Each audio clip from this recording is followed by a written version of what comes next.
Hey guys, welcome back to my channel. I am Becky. Today we are going to be using the Close to My Heart Smitten collection for our layout.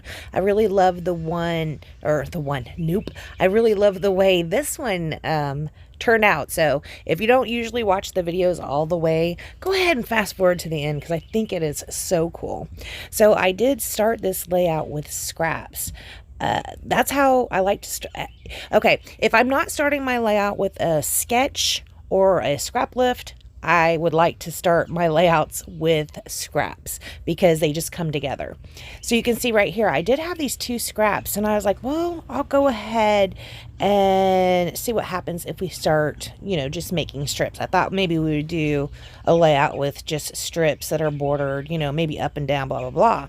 Well, as I'm cutting out the first strip that is 1.5 inches by whatever that other cardstock was, I got the idea of just making, like, repiecing the paper together. So I'm doing 1.5 inches up and down. That one was by, I don't know what the length is. This one's 1.5 inches side by side by however thick this cardstock is that was a scrap. You see what I'm saying? So when we finish this, we're going to piece the paper back together only with borders of the scrap of raspberry cardstock we had left over. It turns out really cute, and I'm probably not even explaining it very well. And of course, as I do with most of my layouts, I am just eyeballing.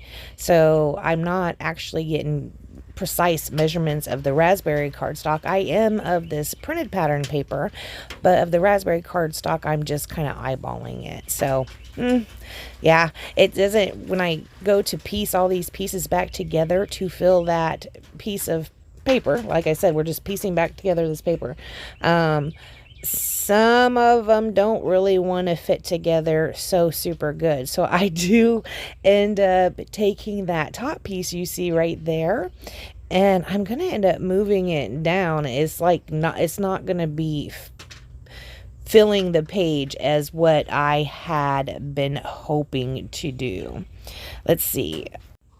See, do you understand what I am not so eloquently telling you or conveying what my thought was for this layout? So this last piece, yeah, that's the piece that's not really going to fit the way I'd hoped. So I am going to go ahead and pop it up on some foam tape and just stick it down like that, like it was my intention the whole time. It was not my intention the whole time, but I'm acting like it was. So this background paper, you can see right there with the pink, and it has all the hearts and arrows on it. That was my initial choice for my background, but I will end up flipping that over and deciding to go for the other side. So because I was initially wanting to put it on basically the same color paper, I went ahead and chose to go ahead and border this piece with that raspberry cardstock as well, like that. And I was gonna sit it right here, see, so it kind of would have a little bit of separation. This is a piece that was just left over. I do like that, and I will incorporate that. I love that piece of paper, but here's where I go ahead to flip it over. That is what I like, way better than the other one. So we're gonna go ahead and go with this one instead of the other side. Look at this zip strip. It's pretty cute. It is going to come in on a card here in the next day or two. So you can see right here, because of the size that it ended up down at the bottom, because I went 1.5 inch, 1 inch, and then 1/2 inch. I went ahead and used a 3x4 photo placement holder for it. Now this You and Me is a sticker that is off the sticker sheet. I went ahead and took the tacky off the back and put some foam tape behind it. So this whole big 12x12 layout is just going to be for one little 3x4 layout, or 3x4 photo.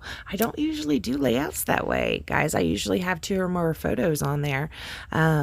But here, not only am I having a single photo, well, sometimes I'll do single photos that are larger, 4x6 even, but I don't even know, have I ever done a one photo layout with my photo being just 3x4? I don't even know if I've ever done that. So this could be the first time. So you can see right here, this is where I'm putting that striped piece of paper. I love that piece of paper. I got the collection, and it did come with 2 pieces of it. And I do absolutely love both sides. The one side is this conversation hearts, and the other side is the stripe. It's so, so, so cute. I love it. I've been really enjoying myself playing with this collection. It's been a lot of fun. Okay, so you see, I am, again, just going to eyeball this, and I'm going to try and get it center-ish. Like right about there. Okay, that's the base of our layout. We're pretty much done except for some embellishing. I am gonna put this heart sticker up there. I did pop that up on some foam tape, and of course we are gonna put the title back down, which was also a sticker, and it says the you and me. So this is very Valentine's Day because the featured paper, basically, other than the arrow paper, which isn't even true because my eye is drawn to the heart paper first. So the conversation heart paper is basically the featured paper on this layout. It's what your eye is really drawn to. Well, mine is anyway. So this is probably going to be perceived and or used as a Valentine's Day layout just because of the conversation hearts. That's the first thing you think of when you see it. So you can see I put a little sticker up at the top. It says love you more, and then I put one down here that says I only have eyes for you. And then I thought, well, okay, is this really gonna have to be Valentine's Day only? The conversation hearts. I'm going to go ahead and put a coffee cup on there, and maybe I'll put a coffee. Maybe I'll make this into a coffee layout, because with your morning coffee, isn't every day like Valentine's Day, guys? Don't you think? You and your morning coffee just chilling out, or tea, whatever's in that mug. I'm not judging. So this is basically just about going to complete the layout. Let's see what else we do. I did put that little conversation heart up there. It says kiss me, or yeah, it says kiss me, and that wouldn't work too super good for coffee, but I mean, I can pull that back off, right? All right, guys, I want to thank you so much for joining me. Please check the links down below. If you'd like to support my channel, go pick yourself something up. I want to thank you so much for joining me, and I will see you next time. Bye, guys.